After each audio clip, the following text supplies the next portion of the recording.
Sir जैसा कि देखा गया कि सभी मामलों में ऑक्सीजन लेवल थोड़ा भी लोगों का लो होता है तो लोग सिलेंडर की डिमांड करेंगे। क्या ऐसे में आपकी क्या अपील है लोगों से? देखिए, मैं आपके माध्यम से हमारे जनपद के लोगों से अपील करना चाहूँगा कि और ये कई डॉक्टरों से हमने सलाह लेने के बाद जो डॉक्टरों ने हमें बताया है, जो स्पेशलिस्ट हैं जो कोविड का ट्रीटमेंट कर रहे हैं, उनके द्वारा ये बताया गया कि जब तक ऑक्सीजन का सैचुरेशन 90 से 95 के बीच में रहता है तब तक किसी भी तरह के ऑक्सीजन सपोर्ट की आवश्यकता नहीं होती है।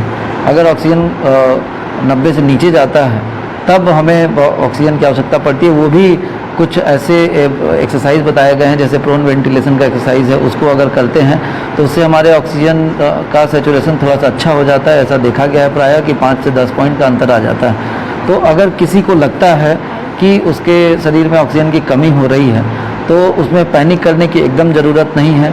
आपको अगर आपके पास पल्स ऑक्सीमीटर है तो आप अपना ऑक्सीजन का लेवल चेक कर सकते हैं। अगर उसमें ऑक्सीजन का लेवल आपका 90 से ऊपर है तो एकदम घबराने की जरूरत नहीं, आपको ऑक्सीजन की आवश्यकता नहीं है। अगर 90 से नीचे है तो जो ये एक्सरसाइज बताए गए हैं उसको अगर आप करते हैं तो इससे भी सुधार होता है।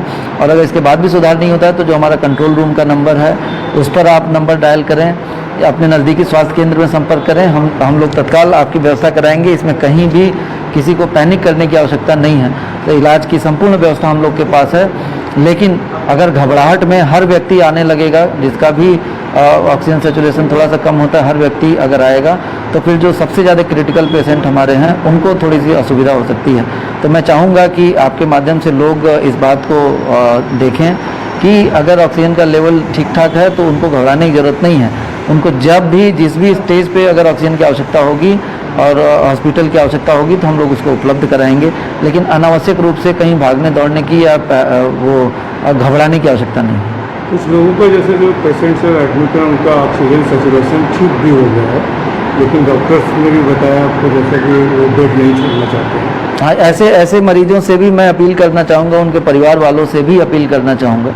ये बात हम लोगों के पास भी आई है कि बहुत सारे ऐसे मरीज़ हैं जो कि हमारे हॉस्पिटल में भी हैं, प्राइवेट हॉस्पिटल में भी हैं, और उनका ऑक्सीजन सैचुरेशन एकदम बढ़िया चल रहा है। वो 95 पे हैं, 96 पे हैं, 98 पे हैं, लेकिन उसके बाद भी वो ज़बरदस्ती ऑक्सीजन का प्रयोग कर रहे हैं, मास्क लगाए हुए हैं ऑक्सीजन का और उसका उपयोग कर रहे हैं। तो ऐसे लोगों से मैं अपील करूंगा कि आप कृपया करके आपको आवश्यकता अगर नहीं है तो आप किसी भी क्रिटिकल पेशेंट्स को जिनको ज़्यादा आपसे आवश्यकता है उसके लिए आप लोग थोड़ा सहयोग करें।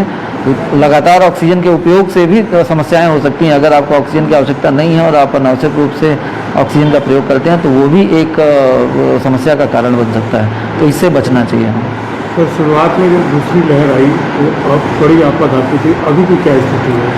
नहीं, अभी हमारी स्थिति बहुत ही अच्छी है और हमारे पास जो अभी हमने बताया कि L2 में भी हमारे बेड्स अभी खाली हैं और जो भी पेशेंट्स आ रहे हैं उनको हम लोग अगर वो कोविड पॉजिटिव है तो हम L2 में हम उनको एडमिट कर रहे हैं, जहाँ पे हमारे पास HFNO की भी सुविधा, हाई फ्लो नेजल ऑक्सीजन की भी सुविधा है और हमारे पास ऑक्सीजन से युक्त भी बेड्स उपलब्ध हैं। इसके अलावा हमारे पास L1 में भी बेड्स खाली हैं और ऑक्सीजन का सर्कुलेशन लगातार बना हुआ है। किसी भी हॉस्पिटल में ऑक्सीजन की कोई कमी नहीं है। इसलिए मैं आपके माध्यम से लोगों से अपील करना चाहूँगा कि एकदम घबराने की आवश्यकता नहीं है। बस 2-3 चीज़ें हैं जिसका ध्यान दें।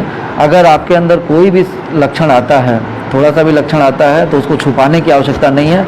तत्काल हमारी मशीनरी से, हमारे डॉक्टर से, हमारे लोगों से संपर्क करें जिससे कि आपका उपचार तुरंत शुरू हो सके।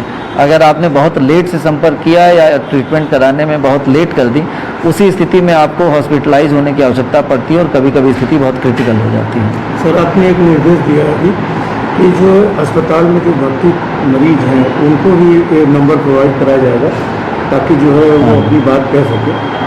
ये हमने सारे जितने भी हमारे अस्पताल हैं, अभी हमने अपने अधिकारियों को बोला है कि उन सारे अस्पतालों में हमारे कॉल सेंटर का नंबर, जो कि integrated command and control room का नंबर है, वो उपलब्ध करा दें। वहाँ पे हमारे सारे अधिकारी राउंड द क्लॉक बैठते हैं और अगर अंदर के मरीजों को कोई भी समस्या आ रही है, चाहे वो साफ़ सफाई की समस्या हो, चाहे डॉक्टर के राउंड न लेने की समस्या हो या फिर कोई अन्य किसी भी तरह की समस्या आती है, तो वो तत्काल हमें अवगत कराएं और हम लोग उसको सही करने का पूरा प्रयास करेंगे। अगर शिकायतें हमारे पास समय से आ जाएंगी तो